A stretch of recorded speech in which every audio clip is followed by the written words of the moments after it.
Dr. Ed Rappaport, he's the acting director of the National Hurricane Center, and he's joining us now live from Miami. And Ed, there's a lot of good data going into this, the additional weather balloons and as well as the G4 jet, and the forecasts are getting more accurate. How have these additional data points making your forecast more accurate? Well, they certainly give us more confidence because as the years have gone by, the computer models that we depend so much on have gotten better and better. And while our forecasters here can usually outperform any of the models, the improvements in those models drive our forecasts to become better over the years. Can you give Tampa Bay residents an idea of where they may have the most confidence in the forecast that we're showing you from the National Hurricane Center on air? Is there a day, say Thursday or Friday, that you say, hey, we're pretty confident about the forecast track we're showing you right now?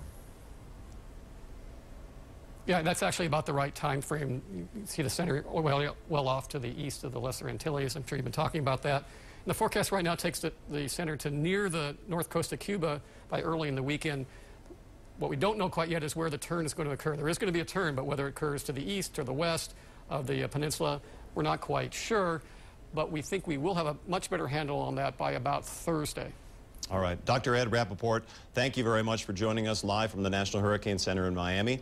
And, of course, we'll continue to keep you updated on that forecast track. You can count on Storm Team 8 and the power of Max Defender 8 to keep you safe as Hurricane Irma gets closer to Florida. You can also download the Storm Team 8 Weather Max app for free, and we'll continue to update that as well throughout the rest of the week. It's the long haul, guys. It's a lot to go here the next couple of days, so just stay tuned. We'll continue to keep you posted with the best information possible.